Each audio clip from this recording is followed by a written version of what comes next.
आम कहा जाता पिंडा च कि किसानी घोल दे महान योधे तो बहुत ही प्रभावकारू ये शब्द जब असीं सुनते हैं तो अपने निगाह मारते इन्हां दी तुलना बराबर नहीं होती। असीं बहुत इन्हां तो हीणे हैं, बहुत रूणे हैं। ठीक है यह गल कि जिहड़ा घोल असीं जित्तिआ उहदियां बाहर दीयां हालतां बारे तां तुहानूं पता है, अंदर दीयां हालतां बारे तां असीं जाणदे। यह घोल साडा घोल तां इस करके बन गया कि असीं निकाल दे के किसान जथेबंदी जे इहनूं इह कह लिया जावे भी यह घोल किसानां दी लीडरशिप ने जित लिया, ये शायद गलत। जदों यह चलिया घोल उदों यह किसानां दा घोल सी, जदों यह चल पिया घोल उदों यह सारे लोगों का घोल बन गया, पंजाब के लोगों का घोल बन गया, हिंदुस्तान के लोगों का घोल। कोई यही जी ट्रेड ऑर्गेनाइजेशन नहीं जिहड़ी शामिल नहीं हुई, कोई यह हिस्सा नहीं जिहदे योगदान नहीं पाया।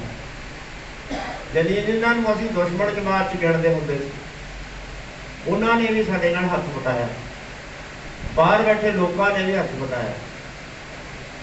कोई राजनीतिक पार्टी पंजाब की ईवन हिंदुस्तान के हिस्से इस खेतर की लड़ाई तो बाहर नहीं रह सकी, अपने आप को वक्त करके नहीं दे। इस करके यह जन अंदोलन बनया, ये हिस्सा पाया। ये जित कभी साड़ी घोड़ी नहीं पैनी चाहिए, जनता की जित जनता ने दी है। असीं तां सिर्फ उसने मोहरे मोल दे विच जितों तक मैं थोड़ी एसोसीएशन के रोल बारे कहा, तुसीं थोड़ी तो कहानी बहुत लंबी है। तुसीं भी एक बेरोजगारी के आलम तो पैदा हुई एसोसीएशन है, जिहड़े तुसीं लोग तुसीं ने यह कदे सुपना नहीं लिया होना भी असीं पिंडां दे विच दुकानां खोल के बैठे। छोटे सुपने जरूर ये होणगे कि असीं किसी सरकारी कुर्सी से विराजमान होइए, पर सरकारी कुर्सियां तो उदों तक खुस चुकियां सी जदों तक तुसीं इत्थे तक पहुंचण दी कोई समर्था च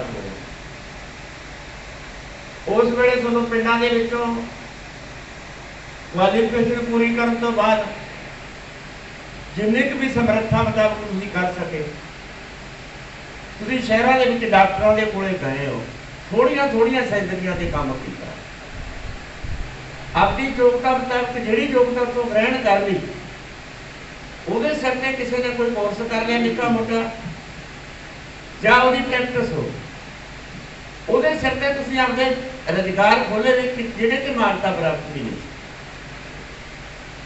जिन्होंने सरकार ने कदे मानता दी नहीं। सरकार को तो सगों यह लड़की, क्योंकि जिहड़े MPSC करनी है, डॉक्टर बनना है, या नर्सिंग करनी है, या GNM करनी है, अजकल तो यह बहुत महंगियां ने। पहली गल तो +2 के मैडिकल लेना, फिर मैडिकल क्लीयर करके MPS की डिग्री तक पहुंचना, MPS की एडमिशन लेना +2 मैडिकल की करने तो बाद।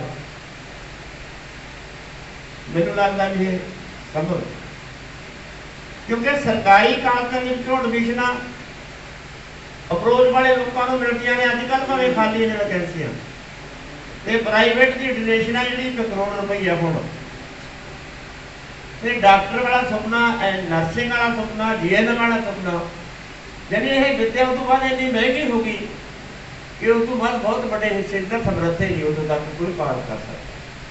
जे किसी ने घड़ीसा नर्सिंग करके GNM कर भी ली, BSc नर्सिंग कर भी ली, तो उस तो बाद फिर कितने नौकरी भी नहीं। इस करके बड़े हिस्से ने इधर को पे यह लोगों वास्ते थोड़ी एक सेवा सहाई हो, जिन्हों सरकारी अदारा ने मानता नहीं दी, लोगों ने मानता दे, क्योंकि सरकार को यह कोई प्रबंध नहीं कि किसी को ਐਮਰਜੈਂਸੀ ਕੋਈ ਬੰਦਾ ਬਿਮਾਰ ਹੋ ਗਿਆ ਕਿ ਉਹਨੂੰ ਕੋਈ ਟ੍ਰੀਟਮੈਂਟ ਦਾ ਕੋਈ ਪ੍ਰਬੰਧ ਹੋਵੇ, ਫਸਟ ਏਡ ਦਾ ਕੋਈ ਪ੍ਰਬੰਧ ਹੋਵੇ, ਮੁੱਢਲੀ ਮੈਡੀਕਲ ਸਹਾਇਤਾ ਦਾ ਕੋਈ ਪ੍ਰਬੰਧ ਸਰਕਾਰ ਕੋਲੇ ਨਾ, ਸਰਕਾਰ ਦੀਆਂ ਡਿਸਪੈਂਸਰੀਆਂ ਕੋਲੇ ਕਿਤੇ। ਰਾਤ ਨੂੰ 12 ਵਜੇ ਵੀ ਲੋੜ ਪੈਗੀ ਤਾਂ ਤੁਸੀਂ ਫੋਨ ਤੇ ਜਾ ਕੇ ਸਾਂਭ ਲੈ ਲਓ, ਪੈਸਾ ਘਰੇ ਹੋਵੇ ਭਾਵੇਂ ਨਾ। ਪੈਸਿਆਂ ਦਾ ਹਿਸਾਬ ਕਿਤਾਬ 6 ਮਹੀਨਿਆਂ ਬਾਅਦ ਕਰਨਾ ਸੀ। ਸਪਰੇਅ ਚੜ ਗਈ ਤਾਂ ਇਹ ਨਹੀਂ ਕਿਹਾ ਜਾਂਦਾ ਵੀ ਸਪਰੇਅ ਵਾਲੇ ਨੂੰ ਫੇਰ ਸਾਂਭਾਂਗੇ, ਪਹਿਲਾਂ 10,000 ਰੁਪਏ ਜਮ੍ਹਾਂ ਕਰੋ। ਤੁਸੀਂ ਨੇ ਆਪਣੀ ਯੋਗਤਾ ਨਾਲ, ਆਪਦੇ ਰਸੂਖ ਨਾਲ, ਆਪਦੀ ਪ੍ਰੈਕਟਿਸ ਨਾਲ, ਆਪਦੀ ਮਿਹਨਤ ਨਾਲ ਜਿੰਨਾ ਪਿੰਡਾਂ 'ਚ ਥਾਂ ਬਣਾਇਆ, ਉਹਦੇ ਨਾਲ ਸਰਕਾਰ ਦੇ ਹੱਲੇ ਦਾ ਸਾਹਮਣਾ ਕਰਨ ਜੋਗੀ ਸਮਰੱਥਾ ਤੁਹਾਡੀ ਬਣੇ। ਅਸੀਂ ਵੀ ਤੁਹਾਡੀ ਸਪੋਰਟ ਤੇ ਗਏ ਤੇ ਸਰਕਾਰ ਨੇ ਮਾਨਤਾ ਦਿੱਤੀ ਹੈ ਕਿ ਨਹੀਂ ਦਿੱਤੀ ਹੈ ਪਤਾ ਨਹੀਂ। ਪਿੰਡਾਂ ਦੇ ਲੋਕਾਂ ਵੱਲੋਂ ਤੁਹਾਨੂੰ ਮਾਨਤਾ ਪ੍ਰਾਪਤ ਮਿਲ ਗਈ, ਤੁਸੀਂ ਤੁਹਾਡੇ ਕੋਲ ਡਿਗਰੀ ਪਰ ਸਰਕਾਰੀ ਤੌਰ ਤੇ ਹੈ ਕਿ ਨਹੀਂ ਹੈ। ਪਿੰਡਾਂ ਦੇ ਵਿੱਚ ਤੁਹਾਨੂੰ ਮਾਨ ਸਨਮਾਨ ਨਾਲ ਡਾਕਟਰ ਸਾਹਿਬ ਕਹਿ ਕੇ ਬੁਲਾਇਆ। ਸਾਡੇ ਡਾਕਟਰ ਸਾਹਿਬ ਜਿਹੜੇ ਡਾਕਟਰ ਸਾਹਿਬ ਡਿਗਰੀਆਂ ਲਈ ਫਿਰਦੇ ਨੇ, ਉਹਨਾਂ ਦਾ ਸ਼ਾਇਦ ਮਾਨ ਸਨਮਾਨ ਤੁਹਾਡਾ ਇੰਨਾ ਨਾ ਹੋਵੇ ਜਿੰਨਾ ਡਾਕਟਰ ਸਾਹਿਬ, ਡਾਕਟਰ ਪਿਆਰਾ ਸਿੰਘ, ਡਾਕਟਰ ਫਲਾਣਾ ਮੰਗਤ ਰਾਮ, ਡਾਕਟਰ ਫਲਾਣਾ ਸਾਹਿਬ, ਡਾਕਟਰ ਫਲਾਣਾ ਸਿੰਘ ਕਹਿ ਕੇ ਸੰਬੋਧਨ ਕੀਤਾ ਜਾਂਦਾ ਤੇ ਤੁਹਾਡਾ ਮਾਨ ਸਨਮਾਨ ਵੀ ਹੈ, ਕਿਉਂਕਿ ਤੁਸੀਂ ਲੋਕਾਂ ਦੇ ਦਰਦ ਦੀ ਦਾਰੂ ਬਣੇ ਹੋ।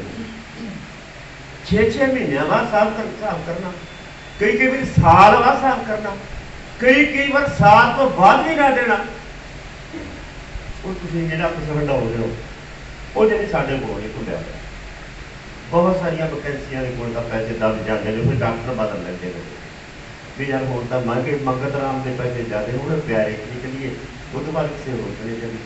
ਇਸ ਤਰ੍ਹਾਂ ਦੇ ਵੀ ਤੁਸੀਂ ਬਹੁਤ ਕੁਝ ਜੋ ਸਮਾਜ ਦੇ ਵਿੱਚ ਹੁੰਦਾ ਉਹ ਸਾਡੇ ਕੋਲ ਕੋਈ ਲੁਕਿਆ ਨਹੀਂ, ਤੁਹਾਡੇ ਕੋਲ ਤਾਂ ਲੁਕਣਾ ਕੀ ਹੈ ਤੁਸੀਂ ਪਤਾ। ਇਸ ਪੀਰੀਅਡ ਦੇ ਵਿੱਚ ਤੁਸੀਂ ਲੰਘੇ ਹੋਏ ਹੋ, ਯਾਨੀ ਇਹ ਘਟਨਾ, ਇਹ ਜਿਹੜੀ ਕਹਾਣੀ ਮੈਂ ਤੁਹਾਡੀ ਪਾਈ ਹੈ, ਇਹ ਇਕੱਲੀ ਸੋਡਿਆਂ ਦੀ ਕਹਾਣੀ, ਕਦਿਆਂ ਦੀ ਕਹਾਣੀ ਨਹੀਂ ਹੈ। ਇਹ ਬੇਰੁਜ਼ਗਾਰ ਹਿੱਸਿਆਂ ਦੀ ਉਹਨਾਂ ਦੀ ਕਹਾਣੀ। ਉਹ ਬੇਰੁਜ਼ਗਾਰ ਹਿੱਸੇ ਜਿਹੜੇ ਕੁਆਲੀਫਿਕੇਸ਼ਨ ਦੀ ਯੋਗਤਾ ਰੱਖਦੇ ਨੇ, ਉਹਨਾਂ ਨੂੰ ਉਹ ਥਾਂ ਹੀ ਨਹੀਂ ਮਿਲੀ ਇੱਥੇ ਇਸ ਪੰਜਾਬ ਤੇ ਹਿੰਦੁਸਤਾਨ ਦੀ ਧਰਤੀ। ਉਹਨਾਂ ਦੀਆਂ ਕੁਆਲੀਫਿਕੇਸ਼ਨਾਂ ਕਣੀ ਨਿਗਾਹ ਮਾਰੀਏ, double MA, triple MA, BA, BEd, MBS, MEd ਤੇ BTech, MTech, ਕਿਹੜੀਆਂ ਡਿਗਰੀਆਂ ਕਹੀਏ ਜਿਹੜੀਆਂ ਉਹਨਾਂ ਕੋਲੇ ਹੈਗੀਆਂ ਨੇ। ਤੇ ਜਦੋਂ ਉਹ ਸੈਲਰੀਆਂ ਲੈ ਕੇ ਹੁਣ ਚੱਲਿਆ ਵੋਟਾਂ ਤੋਂ ਪਹਿਲਾਂ ਅੰਦੋਲਨ ਦਾ ਦੌਰ, ਕੋਈ ਇਹੋ ਜਿਹੀ ਜਥੇਬੰਦੀ ਨਹੀਂ ਜਿਨ੍ਹਾਂ ਦੇ ਨਾਲ ਅਸੀਂ ਟੱਚ ਨਹੀਂ ਰਹੇ, ਤੇ ਕੋਈ ਇਹੋ ਜਿਹੀ ਜਥੇਬੰਦੀ ਨਹੀਂ ਜਿਹੜੀ ਅੰਦੋਲਨ 'ਚ ਨਹੀਂ ਗਈ। ਜਦੋਂ ਉਹਨਾਂ ਨਾਲ ਵਿਚਾਰ ਸਾਂਝੇ ਕਰਦੇ, ਗੈਸਟ ਫੈਕਲਟੀ ਟੀਚਰ ਨੇ, ETT ਟੀਚਰ ਨੇ, ਕੱਚੇ ਅਧਿਆਪਕ, ਪੱਕੇ ਅਧਿਆਪਕ ਨੇ, BSc ਜਿਹੜੀਆਂ ਨਰਸਾਂ ਨੇ, ਉਹਨਾਂ ਦੀ ਤੇ ਆਂਗਣਵਾੜੀ ਕੁੜੀਆਂ ਦੀ, ਆਸ਼ਾ ਵਰਕਰਾਂ ਦੀ, ਜਿਹਨੇ ਉਹਨਾਂ ਦੀਆਂ ਜਦੋਂ ਸੈਲਰੀਆਂ ਪੁੱਛਦੇ ਆ ਤਾਂ ਸੈਲਰੀਆਂ ਕਿਸੇ ਦੀ 7,000, ਕਿਸੇ ਦੀ 8,000, ਜਿਹੜੇ ਬਹੁਤ ਸਾਰੇ ਅਧਿਆਪਕਾਂ ਦੀਆਂ ਕੈਟੇਗਰੀਆਂ ਦੇ ਵਿੱਚ 5-5 ਹਜ਼ਾਰ ਰੁਪਏ ਜਿਹੜੇ ਬੱਚੇ ਨੂੰ ਨੌਕਰੀ, 5-5 ਹਜ਼ਾਰ ਤੇ ਇਸ ਆਸ ਨਾਲ 10 ਸਾਲ ਹੋ ਗਏ ਕਿ ਪੱਕੇ ਹੋ ਜਾਗੇ। 5-5 ਸਾਲ, 10 ਸਾਲਾਂ ਦੇ 5-5 ਹਜ਼ਾਰ ਦੀ ਨੌਕਰੀ ਤੇ 5,000 ਨਾਲ ਉਹਨਾਂ ਦੇ ਬੂਟ ਨਹੀਂ ਕੱਢੇ ਇੱਕ ਬੱਚੇ ਦੇ। ਯਾਨੀ ਇਹ ਹਾਲਤ ਸਾਰੇ ਭਾਰਤ ਦੀ ਹੈ, ਸਾਰੇ ਭਾਰਤ ਦੇ ਲੋਕਾਂ ਨੂੰ। ਸਾਡੇ ਅੰਦੋਲਨ ਦੇ ਆਪਦਾ ਗੁੱਸਾ ਕੱਢਣ ਦਾ ਬਹੁਤ ਵਧੀਆ ਮੌਕਾ ਮਿਲਿਆ, ਕਿਉਂਕਿ ਕੋਈ ਵੀ ਗੱਲ, ਚਾਹੇ ਰੁਜ਼ਗਾਰ ਦੀ ਗੱਲ ਹੈ, ਚਾਹੇ ਰੋਟੀ ਪਾਣੀ ਦੀ ਗੱਲ ਹੈ, ਚਾਹੇ ਸਿਹਤ ਸਹੂਲਤਾਂ ਦੀ ਗੱਲ ਹੈ, ਚਾਹੇ ਬਿਜਲੀ ਦੀ ਗੱਲ ਹੈ, ਚਾਹੇ ਪਾਣੀ ਦੀ ਗੱਲ ਹੈ, ਚਾਹੇ ਰੇਲਵੇ ਸਫ਼ਰ ਦੀ ਗੱਲ ਹੈ, ਚਾਹੇ ਕਿਸੇ ਦੀ ਵੀ ਗੱਲ ਹੋਵੇ, ਤਾਂ ਉਹਦੀ ਤੰਦ ਇਸ ਅੰਦੋਲਨ ਨਾਲ ਇਸ ਕਰਕੇ ਜੁੜਗੀ ਕਿਉਂਕਿ ਇਹ ਨੀਤੀਆਂ ਤਹਿਤ ਲਿਆਂਦੇ ਹੋਏ ਕਾਲੇ ਇਹਨਾਂ ਦੇ ਪਿਛਲੇ ਪਾਸੇ ਇੱਕ ਬਹੁਤ ਵੱਡੀ ਤਾਕਤ ਹੈ, ਜਿਹਦੇ ਕਰਕੇ ਸਾਰੀਆਂ ਪਾਲਿਸੀਆਂ ਬਣਦੀਆਂ ਨੇ। ਉਹਨਾਂ ਪਾਲਿਸੀਆਂ ਕਰਕੇ ਸਾਰੇ ਵਰਗ ਦੇ ਲੋਕਾਂ ਨੂੰ ਡਰ ਲਿਆ ਜਾਂਦਾ ਹੈ ਤੇ ਕਾਰਪੋਰੇਟਾਂ ਦੇ ਮੁਨਾਫੇ ਕਿੱਥੋਂ ਵੱਧ ਹੋ ਸਕਦੇ ਨੇ। ਉਹ ਜਿਹੇ ਫੈਸਲੇ ਸਾਡੀ ਕੇਂਦਰ ਦੀ ਸਰਕਾਰ ਲੈਂਦੀ ਹੈ, ਜਿਹੜੇ ਫੈਸਲੇ ਸਾਡੇ ਕਿਰਤੀਆਂ ਦੇ, ਸਾਡੇ ਕੰਮ ਕਰਨ ਵਾਲੇ ਲੋਕਾਂ ਦੇ, ਸਾਡੇ ਵਿਦਿਆਰਥੀਆਂ ਦੇ, ਸਾਡੇ ਬੇਰੁਜ਼ਗਾਰਾਂ ਦੇ ਫਾਇਦੇ ਦੇ ਨਹੀਂ ਹੁੰਦੇ, ਨੁਕਸਾਨ ਦੇ। ਇਸ ਕਰਕੇ ਇਹ ਗੱਲ पहली बार पंजाब की धरती उठी है कि जिहड़ा भी फैसला मोदी सरकार करती है ਜਾਂ मोदी तो पहला बड़िया हुई सरकार केंद्र च रही ने वो विश्व पास का कौमांतरी मुद्रा कोष ते संसार बैंक के अधीन है। ये तीन दुनिया के अदारे ने जिहड़े बड़े बड़े कारपोरेटां का जिन्हां ते कब्जा बड़े बड़े कारपोरेटां दी पक्ष दी इन्हां ने नीतियां बनाउणीਆਂ आ जिहड़े पब्लिक सैक्टर ने पब्लिक सेवावां जिहड़ियां सरकारी सेवावां कहंदे ने सरकारी सेवावां नूं खत्म करो सबसिडियां खत्म करो आ जिहड़ियां मंडियां मुंडियां ने भी खत्म करो जानी कुल सैक्टर के उत्ते कब्जा करके उन्होंने मुनाफे वाले धंधे के सेहत सेवावां दे विच बड़ा पैसा बनता है। डॉक्टरों के सरकारी सहूलतां दे विच तुहाडे तो बहुत छोटी उम्र के बंदे बैठे ने कुछ वड्डी उम्र के भी ने। जदों रजिंद्रा हस्पताल पहली बार उद्घाटन होया तो ये भी जिहड़ी फीस थी एक अठियानी होंगी वो रुपये का आधा हिस्सा 50 पैसे की फीस होंगी। फीस के नाल पेशेंट को दाखिल कर लिया जाता तो बारस में वापस भेज दिता जाता। पेशेंट अंदर दवाई फ्री खाना फ्री नर्सा के सामना दवाई का प्रबंध टोटल खर्चा यानी 50 पैसों के नाल महीने 15 दिन तो बाद मरीज इलाज करा के अपना घर वापस। ये अज तो 50 साल पहला दी गल्लां ने ते भारत की डिवेलपमेंट इहो जी हुई है कि वो सेहत सेवावां ने जिथे समान को छूना सी सहूलतां वजों तो उत्थे कूकां पैण लग गईयां कि जे बचाउणा मैनूं रजिंद्रा हस्पताल तो वापस लो। जिहड़े इत्थे आम पिंडां 'च गल चलण लग गई कि जे बंदा मरवाउणा तो सरकारी हस्पताल च दाखल करो। यानी सरकारी अदारियां नूं इन्ना बदनाम किया कि जे टाइम नाल नहीं जाना रोडवेज की बस चढ़ दो, जे बच्चा अनपढ़ करना सरकारी स्कूल च पढ़ा दो, जे बंदा मरवाउणा सरकारी हस्पताल दे विच दाखल करा दो। ये बदनाम भला किवें होए? जिहड़े स्कूलों दे विच मैं पढ़िया जिहड़े स्कूलों दे विच मेरी कैटेगरी के लोग पढ़े ने मेरी उम्र के लोग पढ़े ने जिवें बादल का लाना अमरिंदर का लाना जाना के पुरखे जिन्ने भी उस किस्म के अफसर वो सारे उन्होंने सरकारी स्कूलों के पढ़े हैं। उन्होंने राज किया जोड़े कैरो कूरो वर्गे सी ज्ञान सिंह राणे वर्गे सी ज्ञानी ज्ञान सिंह वर्गे सी वो सारे उत्थे ही पढ़े हुए हैं। उतों DC डॉक्टर बाबा वर्गे सारे सरकारी स्कूलों से पढ़े हैं। जिन्होंने बड़े बड़े बम आइटम बम बनाया वो सारे उन्होंने सरकारी स्कूलों से पढ़े हैं। जे उन्होंने सरकारी स्कूलों में पढ़ के इन्नी योग्यता तक जा सकते हैं लोग एडे उच्चे उहदे तक जा सकते हैं बड़े बड़े इंजीनियर बन सकते हैं बड़े बड़े डॉक्टर बन सकते हैं तो वो सरकारी स्कूल वहाँ तरक्की क्यों नहीं की? क्योंकि इस गल कि सरकारी स्कूलों के कोचिंग बराबर नहीं मिलती। उत्थे नहीं देखा जाता सी भी आह अमीर का बच्चा है आह गरीब का बच्चा इक्को तप्पड़ से बैठते होंगे। उत्थे सिरां दी इम्तिहान होता है। सिर्फ ये नहीं सी देखता भी ये पाटे हुए कपड़े। मेरे नाल एक बच्चा पढ़ता होंदा रमदासियां का मुंडा ਉਹਦਾ मैथ में इन्ना तेज सी कि वो 99 नंबर 100 99 नंबर भी मास्टर ये कह के दिंदा हुंदा कि पुत्त मैं तेरा एक नंबर कटदा किते मेरे ते रिजेक्शन ना आए। 99 नंबर लैंदा हुंदा ਉਹਦੇ पैर च कदे जोगा नहीं सी देखिया कपड़े कदों साफ कर ਉਹਦੀ ਇੰਨੀ पढ़न की समर्था सी वो 10वीं पास कर उदों पिछों पढ़िया किधर गया। मैं टीचर देखा एक बार वो क्वालिफिकेशन है कि उन्हें पढ़न की समर्था नहीं होनी या कोई घर हालतों के किमें मोड़ दिया जिन्हें उन्होंने हालतों के गरीबों के किसानों के मजदूरों के DC ते डॉक्टर पढ़े क्योंकि उदों खर्चा है नहीं कोचिंग इक्को जी मिलती होंगी उतों सिरां का मतलब सिरां का इम्तिहान होता। ये बंदियां की क्वालिटी का इम्तिहान नहीं सी होता भी ये किहड़ी कैटेगरी का किहड़ी कैटेगरी जिहदा दिमाग होंदा ਉਹਦਾ इम्तिहान होंदा। इक्को जी कोचिंग मास्टर करता है मास्टर कदे लिहाज नहीं सी करता। मास्टर गरीब में जिहड़ा हुशियार बच्चा होंदा गरीब का होंदा अमीर होंदा उहनूं वध प्यार करदा। इस करके उदों मास्टरां की क्वालिटी बच्चा की क्वालिटी बराबर की कोचिंग देण दा ये गल उदों ये होया भी जिहड़ी साडी जमात है जिहदे दे विच मैं आ ਜਾਂ ਜਿਹਦੇ ਵਿੱਚ ਤੁਸੀਂ इस जमात के बंदे राज मशीनरी के काफ़ी हिस्सा चला गया।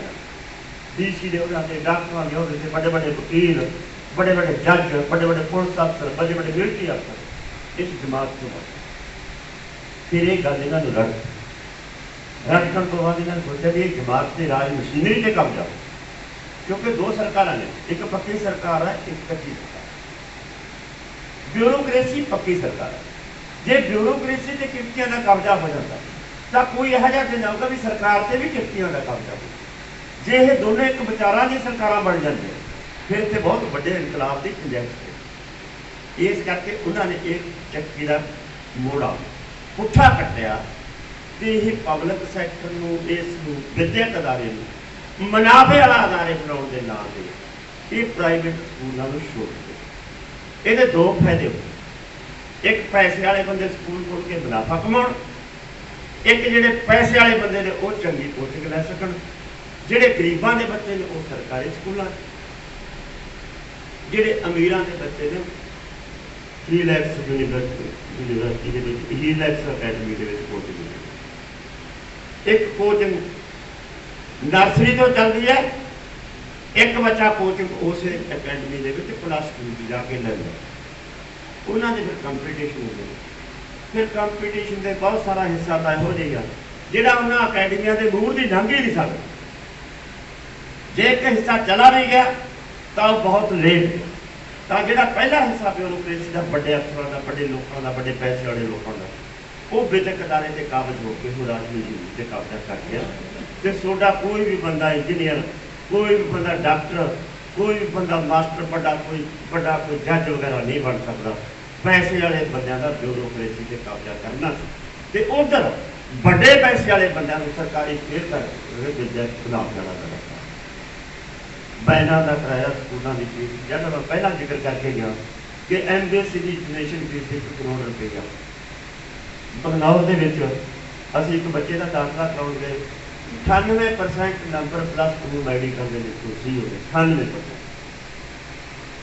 जिहड़ा कि एडमिशन कराने वाला उसका इंचार्ज सीगा वो सिंह सरदार, उन्हें जो जाके मिले कि असी बच्चे को एडमिशन करानी है, तो वो बड़े प्यार नाल सानू दफ्तर बिठा के कहता भी ठीक है, तुसीं पंजाब तो आए हो, मेरे भाईचारे के लोग हो, मैं तुहानू रैट कर दिना, तुसीं 80 लाख रुपया डोनेशन जमा करा दो, तुहाडे बच्चे नू एडमिशन मिल जू, फीस अड्ड ते PG का खर्चा कराओ। इस करके पैरों की मिट्टी निकलती है। 80 लाख रुपया कोई किसान अज कितों करे, अजे 5 साल 4 साल जिन्ना खर्चा हो वो खर्चा कितों चलूगा, यानी वापस मुड़ेगा। यानी ये हालतों के उन्होंने आ पॉलिसी विद्यक अदारे से लागू की, सेहत सेवावां से लागू की, बिजली बोर्ड से लागू की, सारे पब्लिक अदारे से लागू की। इस वेले देश की हालत यह बनी खड़ी है, जो असीं कह रहे थे भी इधर बढ़ रहे हैं, तुसीं समझो, तुसीं सोचो, अपना रोजगार नहीं रहना, रोजगार नहीं रहना तो इन्हों ने पब्लिक अदारे ना छड़े तो रोजगार भी घुस जाना, सरकारी नौकरी नहीं, सारा कुछ खत्म हो जाना। इन्होंने माँ के पुत्रों ने वाढा ला के बड़े जोर न सारे पब्लिक रेलवे की, बंदरगाह की, हवाई अड्डे की, कॉलेज खाना की, सारे BSNL वगैरह LIC वर्गे सारे महकमे चक रहते, थोड़े जे साल चक रहे, बड़ी बेशर्मी नाल बयान लाते हैं। खेती एक केंद्र का सीतारामन पीढ़ी जो है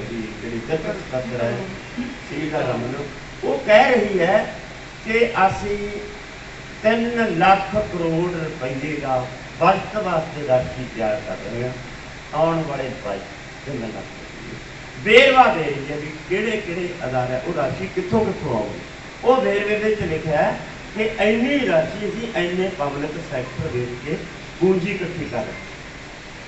जो कोई बाप अपने बच्चे को कहे कि पुत्र आने वाले साल का मैं 3 4 30 35 लाख रुपये का माया तेन इकट्ठी कर दूंगा, ये नाल ये कहे जी 2 किले बेच के करूँगा, किधर की गल। इस करके ये सारा कुछ दादेला है देश का। लोड़ इस गल की है, ये जो ਕਰੋਨਾ ਦੌਰਾਨ ਇਹ ਕਾਨੂੰਨ ਲਿਆਦੇ ਸੀ ਇਹਨਾਂ ਨੇ, ਇਹ ਉਦੋਂ ਲਿਆਦੇ ਸੀ। ਮਤਲਬ ਇਹਨਾਂ ਦੀ ਇੱਕ ਨੀਤ ਹੈ, ਬਿਜਲੀ ਚਲੇਗੀ, विद्या चलेगी, सेहत सेवावां चलिया गई, अड्डे चले गए, बस अड्डे चले गए, रेल चलिया गई, बड़े बड़े पब्लिक अदारों से कब्जा करा लिया। इस वे एक कोई अदारा है जिहदे काफ़ी परसेंटेज लोग रोटी खाते, वो है खेती करके लोग रोटी खाते हैं, खेती करके मार्केट बची हुई है, खेती करके आर्थिक तरक्की। आर्थिक मंदवाड़ा भला किहड़ी गल नूं कहंदे ने? आर्थिक मंदवाड़ा ये कहंदे ने जदों मार्केट दे विचों समान विकणों हट, मार्केट फिर उदों कारखानिਆਂ ਤੋਂ माल नहीं चकदी, कारखाने मुलाजमां दी छांटी कर दिंदे ने, कारखाने बंद हो जाते हैं, क्योंकि मार्केट माल कदों नहीं विकदा जदों उत्थे गाहक नहीं जाता। गाहक क्यों नहीं जाता? क्योंकि उन्होंने कोल पैसे नहीं, पैसे क्यों नहीं? उन्होंने को काम नहीं, काम किने खत्म करता? काम उन्होंने नीतियां ने, खेत मजदूरों को कोई काम नहीं, इंडस्ट्री कामों की शांति हो गई, पढ़े लिखे मुंडिया को कोई काम नहीं, खेती चो धेला बचता नहीं। इस करके ये आर्थिक मंदवाड़े जे बचत हुई है, जे माड़ा मोटा मार्केट चल रही है, तो खेती के मुलाजमां नूं, खेती के मजदूरों को, खेती करने वाले लोगों को थोड़ी बहुती आमदन हो जाती है, जिहदे नाल ओह कदे ना कदे मार्केट चले जाते, जिहदे करके थोड़ा भी काम चलता है, आपका भी काम चलता है, मार्केट भी चलती है। पर हम ये कहते मार्केट से उस खेतर के उत्ते तां इतना मुनाफा बहुत है। जे खेतीबाड़ी कंट्रोल हो जाती है तो खेतीबाड़ी के खाण दी वस्तां ते जे कारपोरेट का कंट्रोल हो जाए, फिर तो ना बांस ना बंसरी, फिर अंदोलन नहीं रहना, फिर तो दो ही जमातां होणगियां, एक सरमाएदार एक मजदूर, फिर तो यह खासा ही बदल जाना है, देश का खासा बदल जाना है, इन्हां दी टक्कर पैनी है। फिर कंट्रोल फूड साढ़े हत्थ, सब्जियां साढ़े हत्थ, दुध साढ़े हत्थ, फिर यह 50 रुपये एक लीटर दुध नहीं मिलना। इस वे श्रीलंका पता किन्ने का दुध है? 1000 रुपये की, 5000 रुपये किलो चौल।